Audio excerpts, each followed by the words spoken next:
We are joined by a chef who brings the rich flavors of his West African heritage to his food. And he is here to share one of his favorite recipes. Please welcome chef and host of Food Network's Wildcard Kitchen, Eric Adjepong. What's going on? Before we get to cooking, you got some news. I've got a pretty exciting announcement. Drum roll. We are kicking off season 2 of my show, Wildcard Kitchen. Nice. So excited. Very, very amped. It's been such an amazing run the first season. We're playing essentially culinary poker, right? So we're bringing in some of my best friends. We'll have cards out. There's a dish card, there's an ingredient card, there's a time card. So it'll be a dish between, like, let's say fish and chips. Okay. You have to use kimchi. You have 20 minutes to make it. And really, we just let the chefs go She and have a loves bunch of kimchi, fun. right? Yeah, I know it. I'm Korean, So, you know. okay, it'll be easy, right?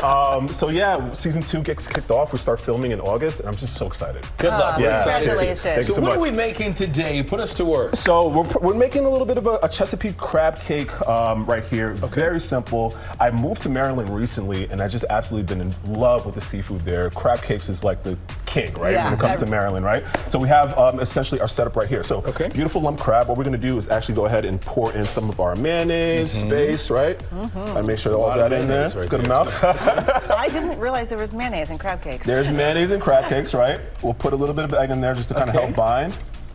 Some mustard. Right? A little bit of soy right here. Okay. Some seasonings, the Chesapeake seasonings, or an Old Bay is perfect. Okay. Right? And then we have our breadcrumbs right here just to kind of help bring it all together, right? So once you have that beautiful mix, we'll kind of put them in patties just like this, right? Okay. Right here is our remoulade mix. So actually, you can help me out with this. You can have our mayonnaise base. We have some whole grain mustard. You can just dump all of that stuff in there, right? Okay. And it won't come out, right? You know what I'm saying? He tricked you. Right? He tricked you. So we'll have all of that. We'll mix it. And put all of this in here? Yeah, please. Oh, cool. Throw it all in there. Okay. And really, that's just like the hallmark of a beautiful remoulade sauce. You want to get a little bit of tangy, a little bit of spice, a little bit of spice from the mustard, right? Some heat.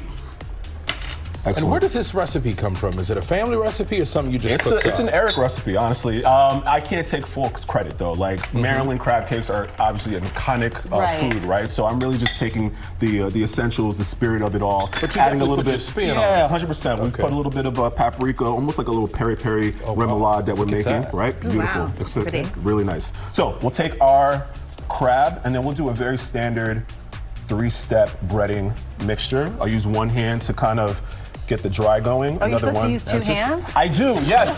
She's like, one hand to keep the dry, one hand to keep the wet, that would be right? really helpful. I had figured that out sooner. And then I go back to the dry, right? Now, is this rising flour or just regular flour? Regular flour, Okay, regular flour. So we use it just to coat and kind of keep like a barrier between the egg and the panko that we have. Oh, nice. And then it goes straight into this beautiful hot pan. sizzle. A little sizzle, right? We can do this at home. I mean, very easy. Obviously, you got it's straight to the point, man. Lump crab is very simple, and it's a recipe really, really difficult to mess up, honestly. So once you have your crab cakes, I love a shallow fry. You get that beautiful kind of crust that we see right here. You get that really nice tender interior as well. Maybe you can help me out with this. Sure. We have a beautiful pickled celery salad right here. Okay. So pickled celery that we worked on a couple of days ago just to kind of really get that pucker. And then we'll add some salt, pepper, a little bit of both. Not the whole thing, though, right? Not the whole thing, Okay. thank you. Oh my goodness. Not the whole thing. She was asking. I'm kind of a literal person, but that seemed like a I'm line glad that for you me. asked. I'm glad that you asked. We have some fresh dill. We'll throw it in there as well. A little bit of chive. Ooh. Perfect. And see all those colors just coming together in a beautiful way, right? What is this? This is a little bit of lemon juice. And then we finish off with just a little bit of beautiful extra virgin olive oil. Look at that. So, And aside from presentation, what type of kick does it give, the crab cake? oh, the crab cake, I mean, really, it's dealer's choice, right? You can add a good amount of spice to it. You can add some different aromatics like onions, green peppers, ginger.